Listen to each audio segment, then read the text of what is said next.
မင်္ဂလာပါဒီချိန်ကတော့မြန်မာ Creative Institute ရဲ့ဒီချိန် engine ဖြစ်ပါတယ်အချိန်အရင်နေ့တော့ပြောခဲ့တဲ့ဒီ basic grammar ကိုပေါ့နော်အားလုံးတော့ free ပေးမယ်လို့ပြောခဲ့တယ်ဆိုတော့အဲ့မှာချက်ဒီနေ့ပထမဆုံးဗီဒီယိုလေးစပြီးတော့တင်တာဖြစ်ပါတယ်ကြောကြောကနေကြည့်နေဆိုလို့ရှိရင်လည်း YouTube ဒါမှမဟုတ် Telegram မှာအပြည့်အစုံတင်ပေးထားရရှိတယ်ပြီးလို့ရှိရင် course ပြီးသွားပြီဆိုလို့ရှိရင် link နေနဲ့တခြားစုပြီးတော့ချက် lesson 1 lesson 2ပြီးဆိုပြီးတော့ကြတော့ပေါ့နော်တခြားလေးစုပြီးတော့လုပ်ပေးထားမယ်ဘာကြောင့်ချက် grammar ကိုလုံးဝ free ပေးရလဲဆိုလို့ရှိရင်ချက်အနေနဲ့ပြန်စဉ်းစားကြည့်မယ်ဆိုလို့ရှိရင်ပေါ့နော်ဒီကျောင်းသားတွေတော်တော်များများကဥမာဒီအတက်တန်းအထိပြီးသွားပြီဆိုလို့ရှိရင်အတက်တန်းပြီးသွားပြီဆိုလို့ရှိရင် grammar ဒီတော်တော်လေးကိုနှမ်းဆက်သွားပြီလို့ပြောလို့ရတယ်ဆိုတော့ဒီ course ကိုဘယ်သူတွေကြီးတင်လဲဆိုလို့ရှိရင်ကိုကဒီ grammar ဘိုင်းကိုကျောင်းတော့တခြားမလေးလာခဲ့ရလေဒါမှမဟုတ်လို့ရှိရင်ကျောင်းကိုကမတက်တော့ maybe like ဟိုပါပေါ့နော်ဟိုပါ grade 5 လောက်နဲ့ထွက်တာမျိုးပဲဖြစ်ဖြစ်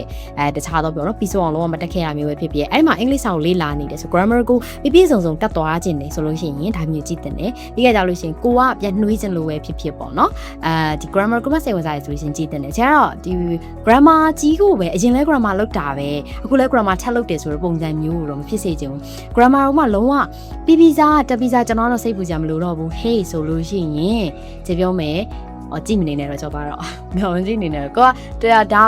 ကိုဥမာအထက်တန်းတော့လေချလုပ်ခဲ့တယ်ဆိုလို့ရှိရင်ဆက်မလုပ်နေနဲ့တော့စိတ်အကောင်းပြောတာပေါ့နော်ကိုကလုပ်ပြီးသားတက်ပြီးသားဆိုလို့ရှိရင်မကြည့်ပါနဲ့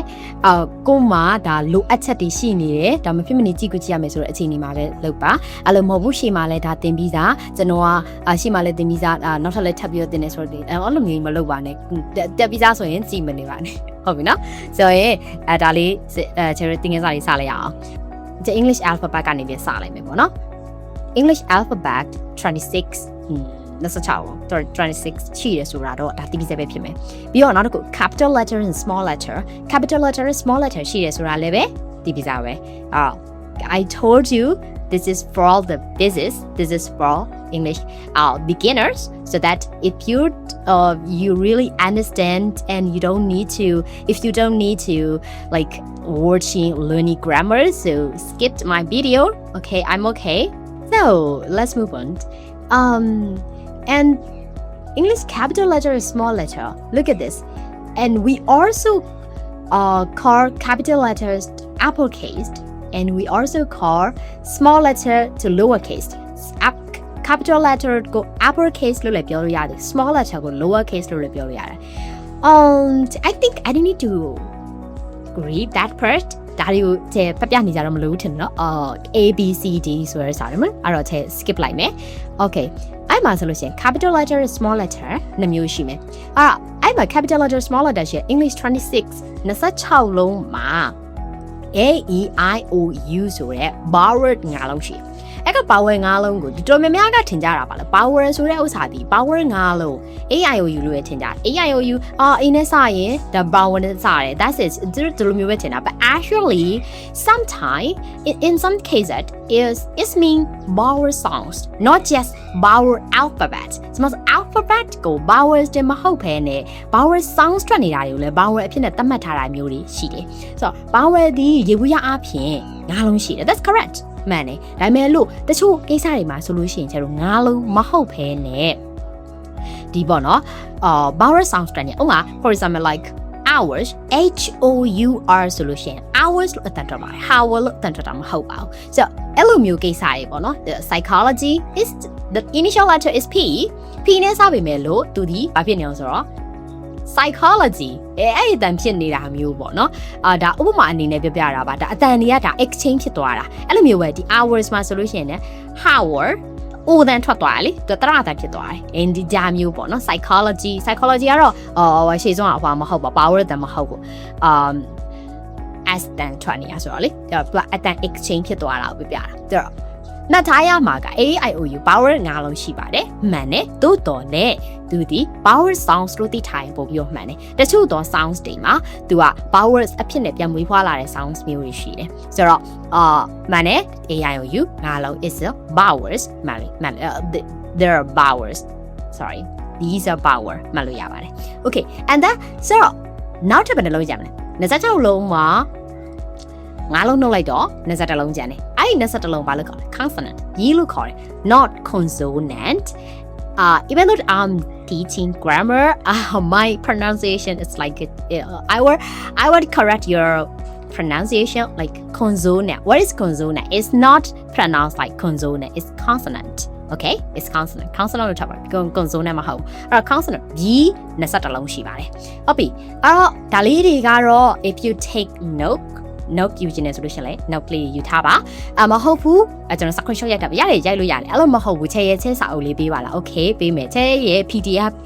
file လေးကိုချဲ free ပေးမှာပါအဲ့တော့လောလောဆယ်ချဲဒီဗီဒီယိုကိုရိုက်နေတဲ့အချိန်မှာတော့ချဲPDF file ကမပြီးသေးဘူးပေါ့နော်လိုနေရာလေးရှိသေးတယ်ဆိုတော့အဲ့လိုမျိုးလေးတွေဖြည့်ပြီးတော့ခါကြလို့ရှိရင်ကျဲရဲ့ဒီ Telegram channel မှာတင်ပေးပါမယ်ကျဲရဲ့ဒီပေါ့နော်စာအုပ်ကိုတင်ပေးပါ PDF file က free ရပါမယ်အဲ့လိုမဟုတ်ဘူးကျဲ print ထုတ်ပြီးသားလိုချင်တယ်ဆိုလို့ရှိရင်လည်းပဲကျဲစီစဉ်ပေးပါမယ်ဟုတ်ပါပြီ print ထုတ်ပြီးသားတော့ free မဟုတ်ပေါ့နော်ဘာဖြစ်လို့လဲဆိုတော့ချင်းလေးဝေရမှာဆိုတော့လေမဒီကစာအုပ်လောက်တာလဲချက်ဝေခဲ့ရတာပါပဲချက်ကိုယ်တိုင်ဒီစာအုပ်ကိုပြင်နေဆိုပေးမယ်လို့နည်းနည်းပေါ့နော်စာရိုက်တာကြီးအရင်များတော့ချင်းငားတာမျိုးရှိရယ်မလေးမျိုးလေးရှိရယ် Okay အဲ့တော့ဟိုဒီဒီ Burmese state တို့အရန်ကိုအဆင်ပြေမဲ့ course တွေကိုစီစဉ်ပေးထားတာဆိုကြကြတော့ဒီစာကိုဖတ်လိုက်တာနဲ့လုံးဝနားလဲသွားတာမျိုးပေါ့နော်ချဲရှင်းပြမှာမဟုတ်ဘူးစာဖတ်လိုက်တာနဲ့ဒီဟိုစာအုပ်ကလေးကိုပြန်ကြည့်ရတဲ့တင်ကိုဒါကြီးပြန်နှွေးစရာမလိုတော့ဘူးပေါ့ကိုကဥမာလို့ဆိုပါဆိုလိုအပ်နေတယ်ဒါမှမဟုတ်ကိုကားစရာကြီးလိုနေတယ်ဆိုလို့ရှိရင်လည်းပဲစင်တီတယ်ပေါ့နော်အားကြောင့်မို့လို့မြန်မာလိုဒီလိုမျိုးလေးဖြစ်အောင်လုပ်ထားဆိုမြန်မာလိုရက်ရမှာလည်းအရင်များတယ်သိရမလားဆိုချက်အဲ့ဒါရှိတယ် Okay so ဆက်သွားရအောင် what speech အဲ့ speech တူပြောမယ်speech ကိုကြည့်ပြောလို့မရဒါဟောပြောပဲပြောတာမဟုတ်လားဟုတ်တယ်လေစကလုံးတစ်လုံးမှာပုံသေးချက်လို့မရဘူးကျတော့အကေးကြီးများချက်ပြီးတော့ကြည့်နေတဲ့သူတွေထဲမှာဒီပေါ့နော်maybe grade 10 grade 11နေပါနေခဲ့မယ်ဆိုလို့ရှိရင်ချဲ remind မဟုတ်ပေါ့နော်နည်းပြပြချင်တာလေးတစ်ခုရှိတယ်။ဘာလဲဆိုတော့ meaning ကလေကြက်နေုံနဲ့မပေးဘူး။အကေကြက်မယ်ဆိုလို့ရှိရင်ချဲပြောမယ် dictionary pocket dictionary တခုမှပေါ့အလုံးပေါင်း4000ကျော်ရှိနေတာ။အဲ့တော့တကယ် dictionary အကြီးတွေဆိုမှခေါင်းအုပ်အိတ်လို့ရတဲ့ dictionary တွေအခုတွေအဲ့ဒါကြီးအကုန်လုံးကထိုင်ချက်လို့မရဘူးဆိုတော့စကလုံးတစ်လုံးဒီနေရာမှာဒီလိုဘာသာပြန်ပေးမယ်တခြားနေရာမှာတခြားလိုဘာသာပြန်မှာဖြစ်တယ်ဆိုတော့ကကြတော့ပုံသေးမှတ်ထားလို့မရဘူးเนาะပုံသေးမှတ်ထားလို့မရဘူးအဲ့အတွက်ကြောင့်မို့လို့ကေပုံသေးမှတ်ထားတယ်ဆိုလို့ရှိရင်မမှတ်ပါနဲ့ရှေ့ we have ကိုရှိသည်လို့လည်းပြောလို့ရတယ်စားတယ်လို့လည်းဘာသာပြန်လို့ရပါတယ်ဒါဥပမာအနေနဲ့ပြပြတာပေါ့နော်တော့အများကြီးရှိသေး have ကအသုံးနေရဆိုတော့အတွက်ကြောင့်မို့လို့အခုဒီမှာ speech ဘာလို့ဝါစင်ကလို့ရေးထားရလဲဒီတာပြောပွဲမဟုတ်ဘူးလားပြောလို့ရပါတယ်မှန်ပါတယ်ဆိုတော့တခြားသောအဓိပ္ပာယ်လေးရှိလေနေမယ်ဆိုတော့ဒီမှာပြန်ထားတဲ့ဘာသာပြန်ဒီအတွက်ပါဆိုတော့ကျဲပြီးပြတာပေါ့နော်ဟုတ်ပါပြီဆိုတော့ another way တစ်ခုကိုစောင်းတဲ့အခရာတစ်လုံးဒါမှမဟုတ်အခရာအတဲကိုအတွဲလိုက်ကို what speech လို့ခေါ်ပါတယ်အဲ့တော့ what speech တွေကပါတယ်လေကြည့်ရအောင်ဒီခုတစ်ခါတရားအောင်ကျွန်တော်ငါကျွန်ုပ်ဒါရချဲဖမ်းမပြရလဲသိမယ်လို့ထင်တယ်ကျွန်တော်ချဲ skip လိုက်မယ်ချဲရွတ်တာကို skip လိုက်မှာပို့ပြောတာပေါ့နော်ကိုကတော့ဖယ်ရမယ်လောက်ရမယ်ကြီးရမယ်မတည်သေးတဲ့အတွက်ကြောင့်ပေါ့နော်တီးပြီးသားဆိုတော့ကြပါတယ် Okay ဒီဟာလေးကတော့အရင်ရေးကြည့်တယ် H parts of speech ကျွန်တော်ဒီ H parts of speech ဒီ grammar ကလုံးဝကိုမှအခြေခံဖြစ်တယ်အဲ့တော့ H parts of speech ကိုနားလိုက်ပြီဆိုလို့ရှိရင်တခြား advanced grammar like as soon as maybe although or your either or ရှိပါတခြားတော့ outside ပေါ့နော်ပို့အဲ့လိုဒီလို grammar patterns တွေမှာအရန်လွယ်သွားလိမ့်မယ်ဆိုတော့ direct indirect ကိုအရန်ခံနေတဲ့သူတွေလည်းရှိတယ် passive active passive ကိုအရန်ခံနေတဲ့သူတွေရှိတယ်အဲ့လိုမျိုးပေါ့နော် grammar exchange တွေမှာအဲ့ဒါတွေကိုခက်ခဲနေတယ်တကယ်တမ်းကြားလို့ရှိရင်ဒီကောင်လေးကိုတကယ်နားလဲတယ်အခြေခံလုံးဝပိုင်နိုင်တယ်ဆိုလို့ရှိရင်ဒီ grammar တွေကဘာမှမဟုတ်ပေါ့နော် Okay so အဲ့ဒါ H parts of speech ဆိုတာတော့အားလုံးသိထားတဲ့အတိုင်းပဲ noun pronoun adjective adverb verb preposition conjunction interjection ဆိုပြီးတော့